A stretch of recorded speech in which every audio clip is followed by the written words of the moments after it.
Diksiya ilə tam olaraq bunun fərqi budur. Hansı mövzuda danışacaqlarsa, o mövzuya yaxşı bələd olmağı tövsiyə edirəm. Kitabda yazılan üslubda danışmağa çalışmasınlar. Bu da bir problemdir, açığı. Praktika lazımdır.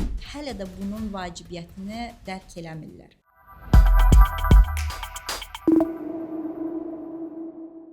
Mən Süreyya Nağıyeva, nitq təlimçisiyəm. Hal-hazırda təsisçisi olduğum Nitq Labda fəaliyyətimi davam etdirirəm. Universitet təhsiliniz bu sahədəki inkişafınıza necə təsir göstərdi?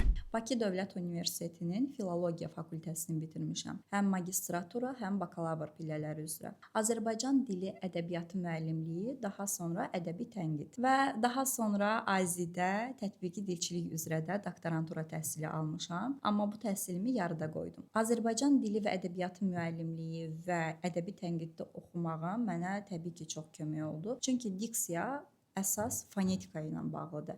Azərbaycan dilində səslərin düzgün tələffüz edilməyi ilə bağlıdır və təbii ki, mənim filologiyanı bitirməyim, fonetikanı bilmiş olmağım çox böyük köməklik etdi. Digər bir tərəfi təsirli ünsiyyətlə bağlıdır. Bu da düşünürəm ki, ədəbi tənqiddə aldığım təhsildə buna çox böyük kömək etdi. Amma bu ikisi təbii ki, kifayət deyildi. Diksiya təlimçisi olmaq üçün praktika lazımdır, bəzi məşqlər lazımdır. Bunun üçün də xüsusi təlimlər almışam. Bununla bağlı türklərdən təlimlər almışam. Sırf diksiya təlimləri, təlimçilik üçün təlimlər.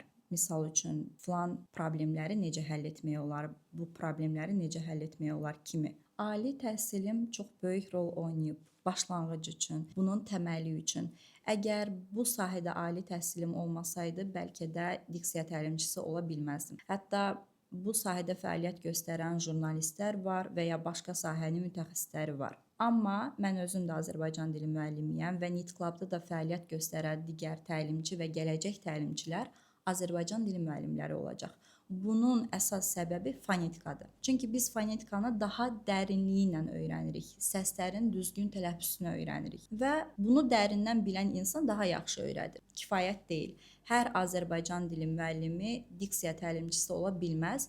Çünki fonetika ilə bağlı məsələlər vərdişə çevirmək lazımdır.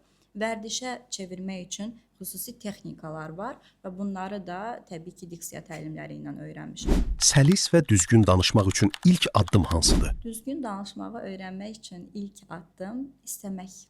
Sadəcə düzgün danışmağı istəmək. Bəzən misal üçün hardasa işləyirlər, kimsə ona deyir ki, nitqini düzəltməlisən və s.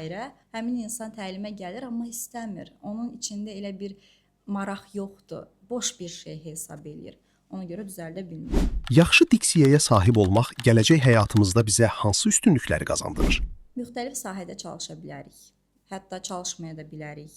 Biz sadəcə evdar qadın ola bilərik ya da çalışmayan bir kişi də ola bilər. Biz insanlar danışaraq özümüzü reallaşdırırıq, təqdim eləyirik və bu kifayət qədər olmayanda, yaxşı olmayanda özümüzü ifadə eləyə bilmirik. Və ifadə etmədən bizi necə insanlar tanıyacaq, bizim peşəmizlə bağlı insanların necə məlumatı olacaq? Adicə burada mən öz peşəm barədə məlumat bölüşürəm. Əgər nitqim yaxşı olmasaydı, mən bu məlumatları bu şəkildə bölüşsəydim, necə təəssürat yaradardım? Qeyri-peşəkar. Buna görə nitq çox vacibdir. İnsanların diksiya ilə bağlı ən çox etdiyi səhvlər hansılardır? Çox səhv edirlər. Sırf diksiya ilə bağlı ağız tənbəlliyi bu formada danışılır. Təsəvvür edin, ağızları açılmır.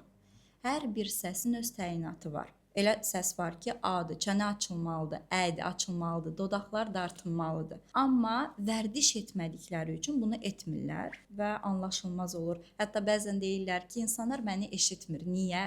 Çünki artikulyasiyamızı düzgün istifadə etmirik. Diksiyamızı inkişaf etdirmək üçün gündəlik təxminən nə qədər vaxt ayırmaq lazımdır? Təxminən 15, 20, 25 dəqiqə vaxt gedə bilər. Daha çox da gedə bilər. Bu baxır o müddət ərzində biz nə edirik? O qədər vaxtı düzdür. Bəzi artikulyasiya məşqləri var ki, edə bilmərik qəti şəkildə. İdman kimi düşünün. Çox etmək zərər verir. Amma elə şeylər var ki, oxu prosesidir, danışıq prosesidir. Bunlar zərərli deyil. 1 saatda edə bilərik. Məşqdirsə, artikulyasiya, nəfəs məşqidirsə, bəs edir. Nitq və diksiya arasındakı fərqlər nələrdir? Diksiya bizim səsləri düzgün tələffüz etməyimizdir. Baxın, bu ağız boşluğundan səslərin düzgün çıxmağıdır. A demək əvəzinə A deməkdir. Ə demək əvəzinə Ə deməkdir. Ya da O demək əvəzinə O deməkdir. Düzgün istifadə, səsi aydın çıxarmaq. Nitq daha geniş anlayışdır. Bunun içərisində təsir etmək var, fikrini daha strukturlu şəkildə çatdırmaq var, səsin tonundan da istifadə etmək var. Çox məsələ var. Diksiya ilə tam olaraq bunun fərqi budur. Məsəl üçün məndəki pəltəklik diksiya ilə bağlı məsələ idi. Dilim düzgün mövqe tuta bilmirdi. Ona görə səslər belə bu formada çıxırdı. Bizim fonetikada keçdiyimiz dodaqlanan, dodaqlanmayan, açıq, qapalı saitlər var. Samitləri elə detallı keçməmişik, onu biz keçmişik fonetikada. Onların təyinatını bizə qayda olaraq öyrədiblər, adları ilə. Dodaqlanan saitlərdir. O, ö, u, ü.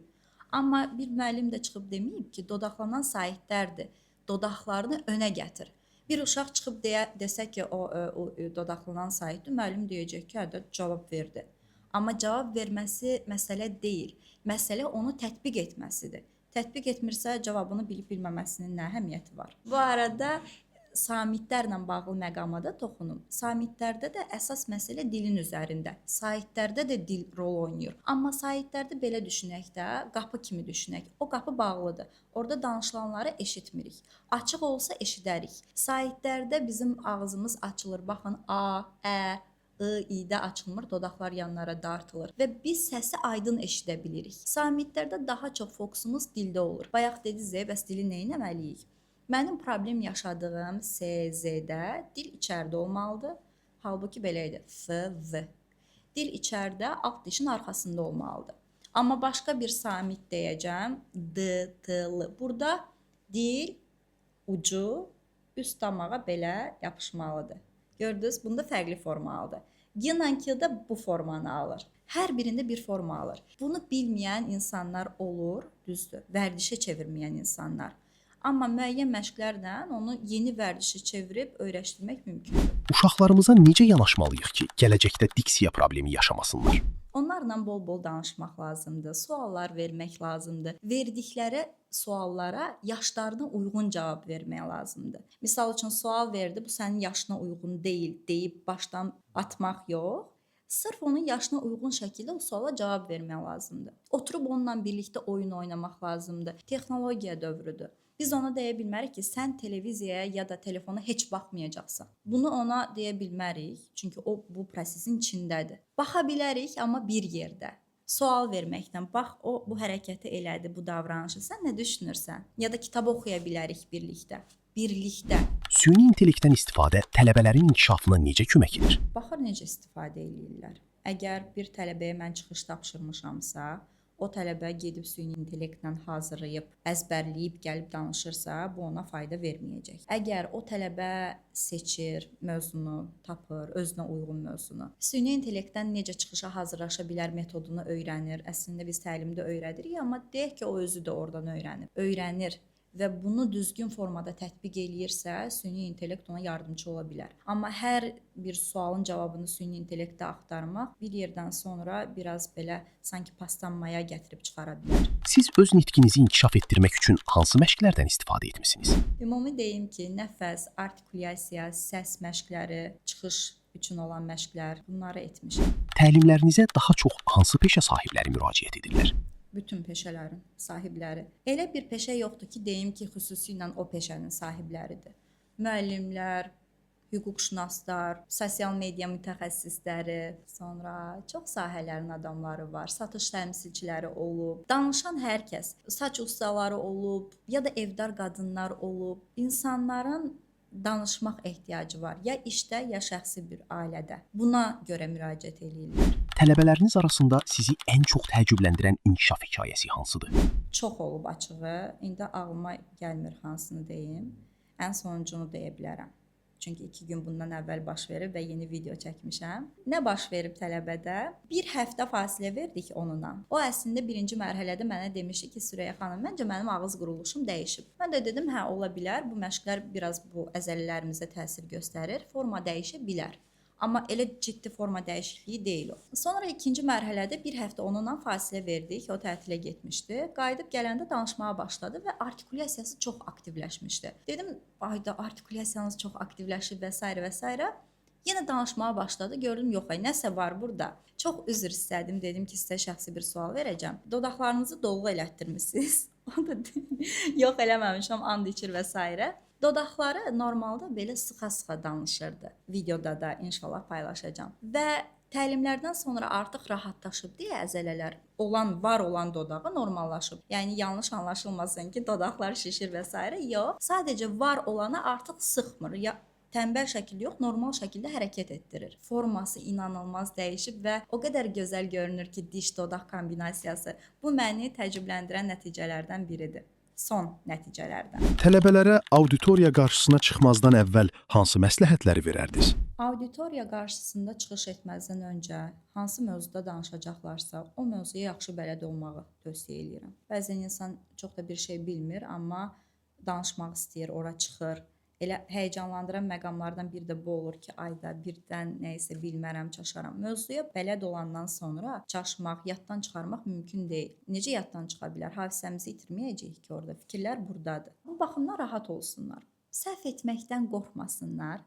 Çünki hər insan səhv eləyə bilər, dili dolaşa bilər. Bir tələbəm mənə bir video göndərmişdi. Tələbəm dediyim məncə 30 neçə yaşı olan bir tələbə idi. Və auditoriyada çıxış eləyib 6 dəqiqə. Toplasaq 6 dəqiqənin bəlkə də 30 saniyəsində səhv eləyib. Səhvi də ki nədir? Kimisə adını unudub, bir-iki yerdə ı deyib, bir-iki yerdə də c-çını c-ç deyib. Və o videoya baxa bilmir, deyir ki, biabır oldum, nə bilim pis danışdım və s. Görün bu insan 5 dəqiqəni çöpə atır. İnsan səhv eləyə bilər o 30 saniyədə, normaldır. Səhv etməkdən qorxmasınlar. Mükəmməl danışmağa çalışmasınlar. Mükəmməl danışmaq absurd bir anlayışı. Heç kim mükəmməl danışa bilməz. Mən də danışa bilmərəm. Bu dəqiqə burada da mükəmməl danışmıram. Kitabda yazılan üslubda danışmağa çalışmasınlar. Bu da bir problemdir, açığı. Tələbələr olur ki, istəyir kitabda o mürəkkəb uzun cümlələr var ha. Elə bir cümlə qursunlar. Bu yazılı nitqin xüsusiyyətidir. Şifahi nitqin də öz xüsusiyyətləri var. Elə mürəkkəb cümlələr biz şifahi nitqdə qura bilmərik, mümkün deyil. Gözləntiləri yanlış olduğu üçün, orada da qura bilmədikləri üçün çaşıb qalırlar. Və çıxış etməzdən öncə məşq eləyə bilərlər. Nəfəs məşqləri həyəcanımızı azaldır, bədəndəki stresi azaldır. Daha sonra artikulyasiya məşqləri edə bilərlər ki, ağzı daha rahat hərəkət etsin, orada dilləri dolaşmasın və s. Son olaraq bizi izləyənlərə nə demək istərdiniz? Onlara demək istəyirəm ki, nitqlərinə, diksiyalarına diqqət etsinlər. Mənim tələbələrimin çoxu açığı 30, 40, 50 yaş aralığındadır. Görün nə qədər böyük bir yaş aralığı var. Əslində şagird və tələbələr çox azdır. Çünki onlar ya başları hələ qarışıqdır, ya maddi vəziyyətləri tam uyğun deyil ki, təlimlərə qoşulsunlar, ya da ki, hələ də bunun vacibiyyətini dərk eləmirlər. Halbuki nitq, Azərbaycan dili, əgər biz Azərbaycanda yaşayırıqsa təbii ki, çox önəmlidir. Çoxu düşünür ki, indi önəmli olan rus dilidir, ingilis dilidir. Harda çalışırıqsa fərqi yoxdur. Azərbaycan dili əsas dildir və biz özümüzü bu dildə ifadə eləyirik. Birinci öz dilimizi yaxşı öyrənsinlər, öz dilimizdə ifadə etmə bacarıqlarını inkişaf etdirsinlər, digər dillər rahatdır.